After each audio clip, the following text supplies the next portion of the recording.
A reading from John chapter 18, verses 1 through 40.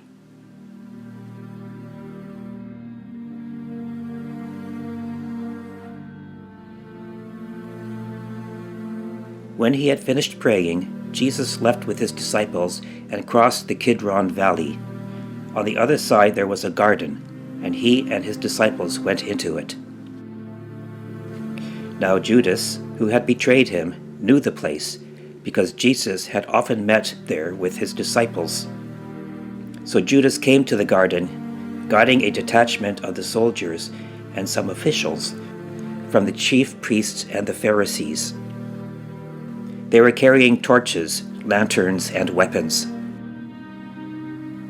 Jesus, knowing all that was going to happen to him, went out and asked them, "Who is it you want?" "Jesus of Nazareth," they replied. "I am he," Jesus said. And Judas, the traitor, was standing there with them. When Jesus said, "I am he," they drew back and fell to the ground. Again he asked them, "Who is it you want?" "Jesus of Nazareth," they said. Jesus answered, "I told you that I am he. If you are looking for me, then let these men go." This happened so that the words he had spoken would be fulfilled. "I have not lost one of those you gave me."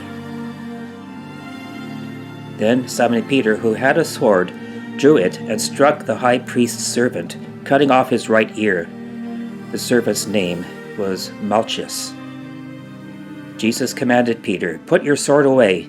Shall I not drink the cup the Father has given me?" Then the detachment of soldiers, with its commander and the Jewish officials, arrested Jesus. They bound him and brought him first to Annas, who was the father-in-law of Caiaphas, the high priest that year. Caiaphas was the one who had advised the Jewish leaders that it would be good if one man died for the people.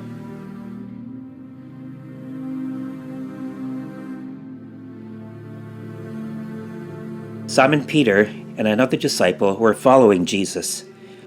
Because this disciple was known to the high priest, he went with Jesus into the high priest's courtyard, but Peter had to wait outside at the door.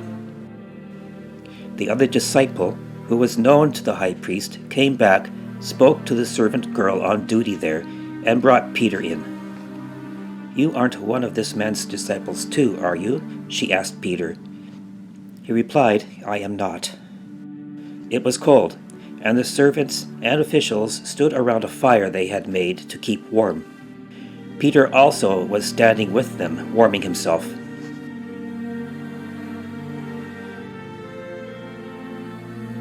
Meanwhile, the high priest questioned Jesus about his disciples and his teaching.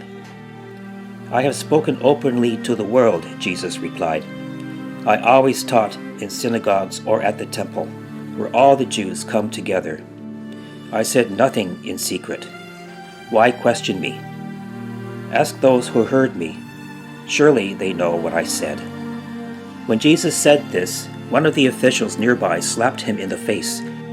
"Is this the way you answer the high priest?" he demanded. "If I said something wrong," Jesus replied, "testify as to what is wrong. But if I spoke the truth, why did you strike me?"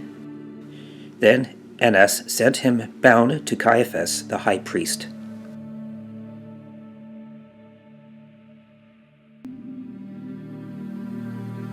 Meanwhile, Simon Peter was still standing there, warming himself. So they asked him, "You aren't one of his disciples too, are you?" He denied it, saying, "I am not."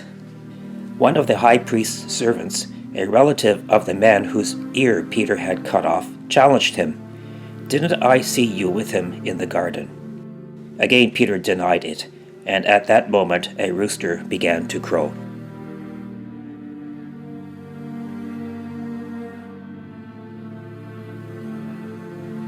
Then the Jewish leaders took Jesus from Caiaphas to the palace of the Roman governor.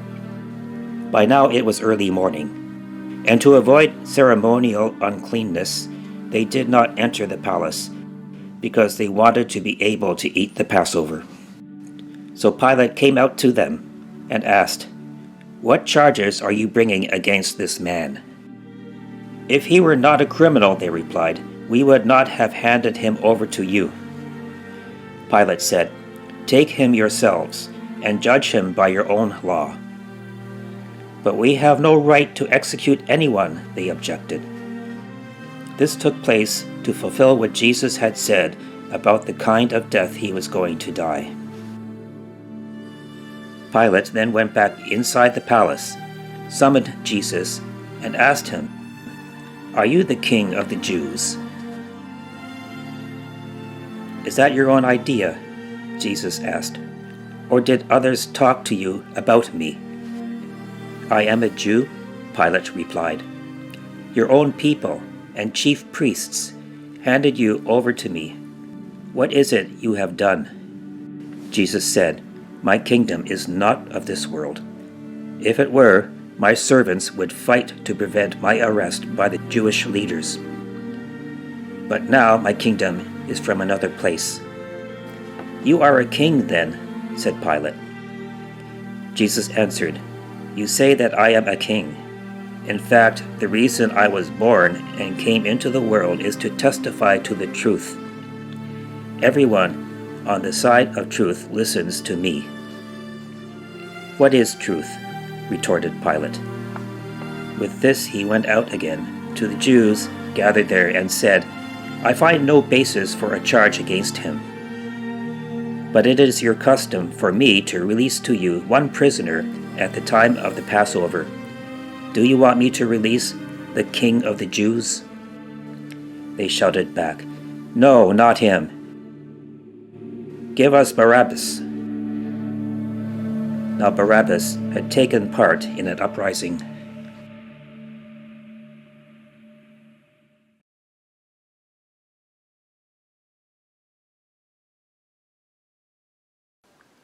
A reading from John chapter 19, verses 1 through 42.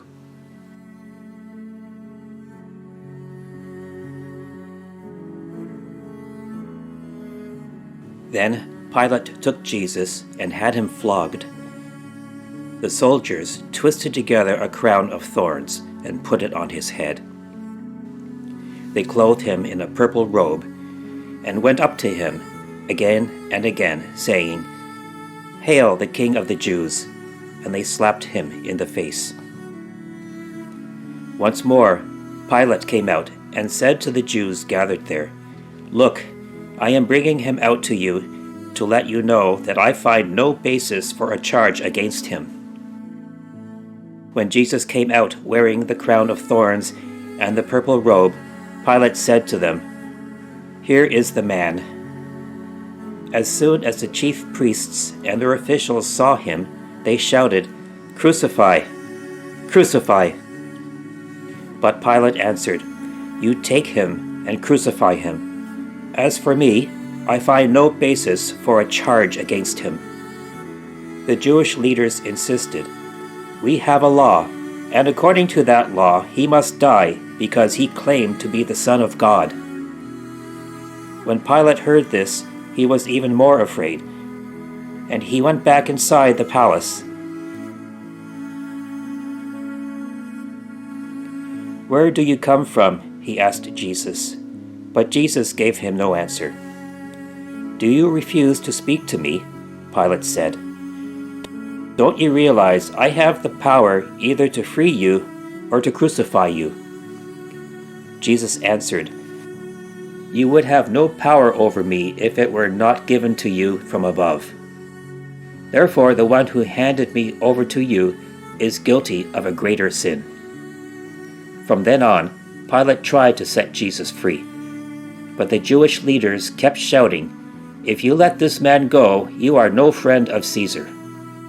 Anyone who claims to be a king opposes Caesar." When Pilate heard this, he brought Jesus out and sat down on the judge's seat at a place known as the Stone Pavement, which in Aramaic is Gabbatha. It was the day of preparation of the Passover. It was about noon. "Here is your king," Pilate said to the Jews. But they shouted, "Take him away! Take him away! Crucify him!" "Shall I crucify your king?" Pilate asked. "We have no king but Caesar," the chief priests answered. Finally, Pilate handed him over to them to be crucified.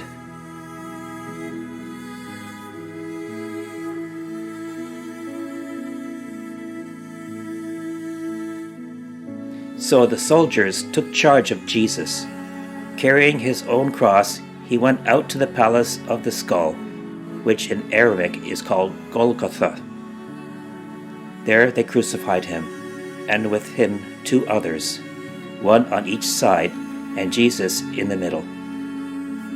Pilate had notice prepared and fastened to the cross. It read, "Jesus of Nazareth, the King of the Jews." Many of the Jews read this sign, for the place where Jesus was crucified was near the city, and the sign was written in Aramaic, Latin, and Greek. The chief priests of the Jews protested to Pilate, "Do not write the King of the Jews, but that this man claimed to be King of the Jews." Pilate answered, "What I have written, I have written." When the soldiers crucified Jesus, they took his clothes, dividing them into 4 shares, one for each of them, with the undergarment remaining. This garment was seamless, woven in one place from top to bottom. "Let's not tear it," they said to one another. "Let's decide by lot who will get it." This happened that the scripture might be fulfilled that said, "They divided my clothes among them and cast lots for my garment." So this is what the soldiers did. Near the cross of Jesus stood his mother's sister, Mary the wife of Clopas, and Mary Magdalene. When Jesus saw his mother there, and the disciple whom he loved standing nearby, he said to her, "Woman, here is your son," and to the disciple, "Here is your mother." From that time on, this disciple took her into his home.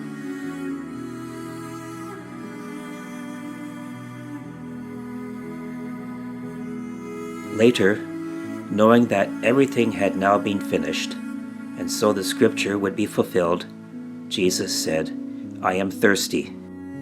A jar of wine vinegar was there. So they soaked a sponge in it, put the sponge on a stalk of the hyssop plant, and lifted it to Jesus' lips. When he had received the drink, Jesus said, "It is finished." With that, he bowed his head and gave up his spirit. Now it was the day of preparation, and the next day was to be a special Sabbath. Because the Jewish leaders did not want the bodies left on the crosses during the Sabbath, they asked Pilate to have the legs broken and the bodies taken down. The soldiers therefore came and broke the legs of the first man who had been crucified with Jesus, and then those of the other. But when they came to Jesus and found that he was already dead, they did not break his legs. Instead, one of the soldiers pierced Jesus' side with a spear, bringing a sudden flow of blood and water. The man who saw it has given testimony, and his testimony is true. He knows that he tells the truth, and he testifies so that you also may believe. These things happened so that the scripture would be fulfilled. Not one of his bones will be broken, and the other scripture says, "They will look on the one they have pierced."